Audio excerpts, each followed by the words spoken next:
Bom, pessoal, tudo bem? Eu acredito que não tem nenhum cabimento a gente falar do mercado financeiro, falar de investimentos, se vocês não tiverem enraizado aí, né? O que que é essa taxa de juros, o que que é o CDI, por que que a gente compara os investimentos com isso. Então, acho que para um primeiro vídeo aqui, vocês precisam entender a importância e relevância dessa taxa de juros, né? Por que que a gente sempre está acompanhando ela. Vou passar alguns slides para vocês aqui, mas a ideia principal é a seguinte, né? É entender realmente como que funciona tudo isso. Então, praticamente, a taxa Selic, né, a gente sempre ouve bastante pessoal falar, pô, a Selic está em tanto, hoje a nossa Selic está em 15%, né? A Selic, gente, ela praticamente é o que envolve tudo que envolve capital no Brasil hoje, né? É a taxa de juros que faz com que a gente consiga compreender ali por que que algumas coisas estão mais caras, outras não, por que que o nosso país está na situação que está. Então, independente do que tiver envolvido, investimento, crédito ou até mesmo câmbio de alguns ativos, tudo, a Selic é praticamente um parâmetro da economia desse país, né? Eu gosto de dar um exemplo da pandemia, né? Porque na pandemia a economia parou, a gente teve vários problemas, mas quem vendia máscara, por exemplo, né? Não só ganhou muito pelo volume do que ele vendeu ali, mas pelo aumento do preço das máscaras, né? Isso aí é inflação. A gente sempre ouve, pô, a inflação sobe, a Selic sobe, a inflação cai, a Selic pode cair. Tem alguma coisa a ver? Tem tudo a ver. Porque a Selic ela tenta ir mantendo essa inflação num patamar desejado, né? A Selic ela é feita para isso, para ver se ela consegue segurar um pouco a inflação. Porque tudo o que rege o mundo capitalista, que é o mundo que a gente vive hoje, é oferta e demanda. Se tem muita gente querendo um produto, ele vai ser mais caro. Quem produz o produto vai ganhar um pouco mais, vendendo um pouquinho mais caro, porque ele sabe que ele tem muita demanda. Então, ele vai aumentar o preço, ele sabe que ele vai vender igual. Então, a Selic ela tenta segurar um pouco esse movimento. Vou explicar um pouco melhor para vocês, mas é isso, né? E aí a gente começa a entrar um pouco na política, né? Porque o país ele pode ter um olhar para uma economia mais expansionista, ele quer estimular o crescimento, né? Ele quer que as empresas acabem pegando mais capital, investam mais no país, ele está tentando fazer isso crescer, a economia crescer. E isso é um movimento expansionista. O que, que pode ajudar isso a acontecer? Reduzir a taxa Selic. Isso incentiva um consumo, incentiva o crédito, incentiva o empreendedor, né? Consequentemente, aumenta a inflação. Porque se o produtor está produzindo muito, ele vai conseguir, por exemplo, se o produtor tem capital para produzir, né? Tem mais dinheiro rolando, a demanda tende a aumentar. Então, como tem mais dinheiro disponível no mercado, as pessoas vão acabar gastando um pouco mais e com mais demanda, os preços tendem a aumentar. Aí entra a política contracionista, que é o que a gente vem vivendo depois da pandemia, por exemplo, né? É o inverso. Então ele está tentando controlar a inflação. Para isso, ele tenta estabilizar a economia e às vezes impacta de forma muito pesada a economia, né? Porque aumenta a Selic. Então ele encarece o crédito. Aquele produtor, aquela pessoa que tem uma empresa, que vai no banco pegar um empréstimo para investir na empresa, ela acaba vendo que está muito caro pegar o dinheiro ali, desestimula o consumo e, consequentemente, a demanda. Por outro lado, ajuda a controlar a inflação. Como não está tendo mais tanto produto, como, lógico, não estou falando de bens de luxo, que pode mudar, né? A escassez muda alguma coisa. Mas desestimula, por exemplo, o crescimento. Pode acontecer até uma recessão, as coisas podem ficar um pouco mais baratas. Por quê? Tem menos capital no mercado. O mercado não está conseguindo, por exemplo, mais no mercado, né? No Brasil inteiro tem menos poder de compra. Se as pessoas estão comprando menos, tem pouca demanda. Baixou a demanda, a oferta tem que cair, os produtos vão ficar um pouco mais baratos. Caso a gente consiga controlar a inflação, que é o que o governo vem tentando fazer, por exemplo, e a gente está vendo que não está dando tão certo, né? As coisas estão subindo de preço. Mas aí envolve vários fatores, né? Principalmente o que aconteceu com a pandemia. Então a Selic ela tenta controlar toda essa brincadeira aqui com a inflação, né? Então vamos para alguns exemplos. Política expansionista reduz a Selic, estimula o consumo, consequentemente aumento de gasto público para criar emprego, estimular a demanda, reduz imposto para aumentar a renda disponível familiar, criação de programas com incentivo ao crédito, né? Somam subsídios a empréstimos, promovendo acesso fácil a financiamentos, desvalorização da moeda, Por quê? Porque vai tornar exportações mais competitivas. Se a taxa de juros aqui, por exemplo, ela está diminuindo, né? O acesso ao crédito está melhor, isso incentiva a produção e a entrada de capital externo para comprar esse capital aqui, né? E gera expectativas otimistas sobre o futuro da economia, com certeza. A gente acredita que todo esse movimento vai fazer com que as empresas cresçam, consequentemente contratem mais, consequentemente paguem mais salários e, enfim, as pessoas vão conseguindo melhorar. É o que a gente espera, né? A política contracionista é o contrário, aumenta a Selic, desacelera a economia. Então, corte nos gastos públicos, reduz déficit, controla a dívida pública. Natural a gente imaginar num cenário desse quando a gente teve o baque que a gente teve da pandemia. Aumento de imposto para arrecadar mais, desacelerar o consumo. Então, ajuda a controlar a inflação, por quê? Porque eu aumento o imposto, eu estou tirando o dinheiro que está aí na rua. O pessoal que poderia pegar esse capital para comprar um presente de Natal, ele está pagando mais imposto. Então, ele não consegue, né? Vai para o governo. Limitação de programas de crédito, aumento nas exigências de empréstimos, então para pegar crédito fica muito mais difícil. Valoriza a moeda para controlar a inflação, então importação, né, afeta negativamente a exportação, começa a ficar talvez um pouco melhor ali a importação. E expectativas ficam um pouco mais pessimistas. Acho que é bom vocês entenderem isso, porque não quer dizer que um está certo e o outro está errado. Mas o que acontece muito? O pessoal vai ver notícia de tudo que é canto. Então tem um economista falando X, um economista falando Y. Eu sempre falo isso, né? É uma coisa que eu acredito muito. Não acreditem em gurus, né? Todo mundo acha que vai acertar, não, que vai acontecer isso. Se a gente conseguisse prever o futuro, tá todo mundo bilionário já. Então não tem como a gente saber o que vai acontecer. A gente tem projeções. E muitas projeções são otimistas, outras são pessimistas. É importante a gente só entender o que está acontecendo, por que, que a gente está numa política contracionista hoje, o que, que o governo está tentando fazer e por que, que isso impacta os investimentos, né? Vamos aqui então para um exemplo, taxa Selic, né? Se a gente pegar antes da pandemia ali, a taxa Selic, gente, estava em 2019, 4,4%. É doideira, pô. Tava uma taxa muito boa, né? Isso para quê? Lógico, para pegar empréstimos, né? Para pegar, enfim, tudo. Se você fosse fazer um financiamento, você poderia ter uma taxa melhor. Se você for fazer um investimento, você vai ter uma taxa menor, né? Se você for comprar um carro, você pode tentar negociar uma taxa melhor. Então, assim, para tudo que é pegar crédito, para tudo que envolve a economia do país, estava em 4,4%, 2020, 2%. Então, para você que tem uma empresa, por exemplo, e quer ir atrás de conseguir investir em você mesmo, você no banco, você conseguia um empréstimo por volta dessas taxas, né? Lógico, não ia ser exatamente isso, mas a taxa ia ser melhor para você fazer várias coisas. Estimula o crédito. Agora já não. Se a gente for para 2022, depois da pandemia, eu pulei um ano ali para não pegar todos, né? A gente vai para 10,5, 11,75, 12,25. Então o que que acontece? Hoje a gente está em 15, 2025, esse vídeo está sendo gravado em dia 1 de dezembro, né? Mas faz muito tempo que a gente está em 15%. Eu tenho aqui, ó, deixa eu ver se eu consigo colocar até na frente para vocês. Isso daqui, por exemplo, para vocês terem uma ideia, né? O histórico, eu estou no site do Banco Central, todo mundo consegue ver, você entra no site do Banco Central do Brasil aqui, né? E você vai ver, ó, as últimas reuniões que teve e a meta da taxa Selic, o que que eles mantiveram, né? 15% tá desde 20 de junho. Antes estava ali 14,75, 14,25, mas ela já está há uns bons meses em 15%.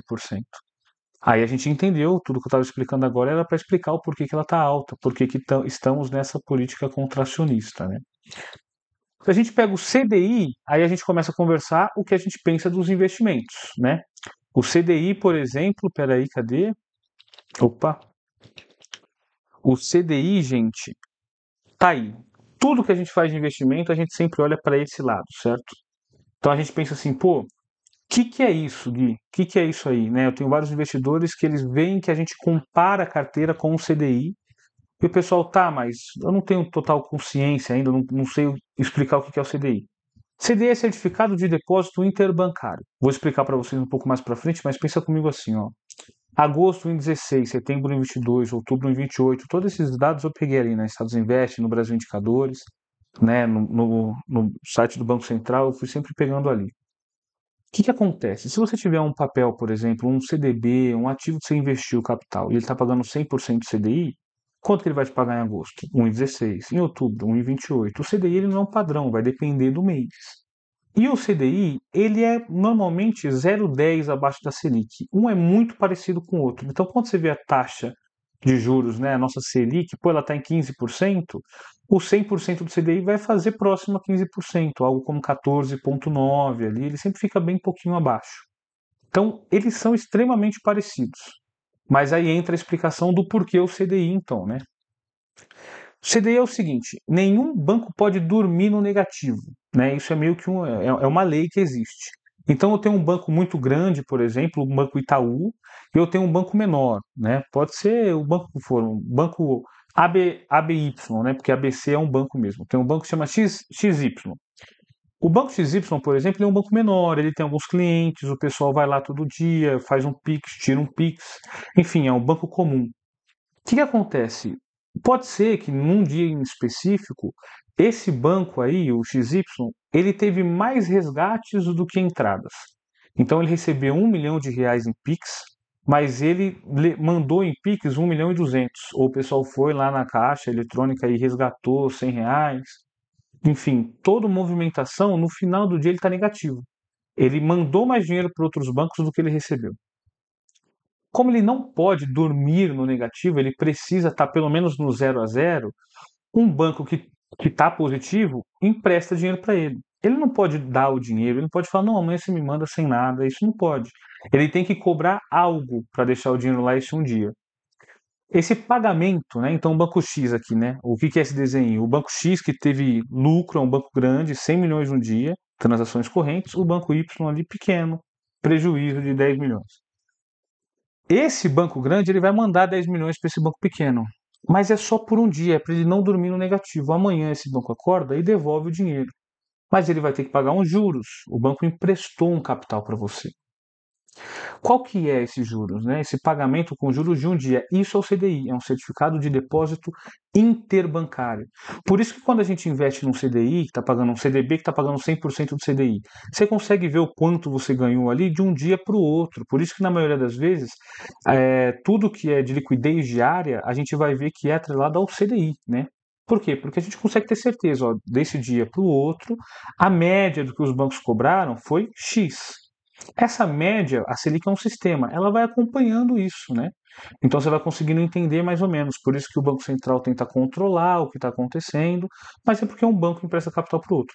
Para você, investidor, né, para os meus investidores aqui, que eu estou fazendo isso para vocês, o que eu acho legal a gente pensar? Não tem que se preocupar muito com tudo isso, eu sei que é bastante coisa.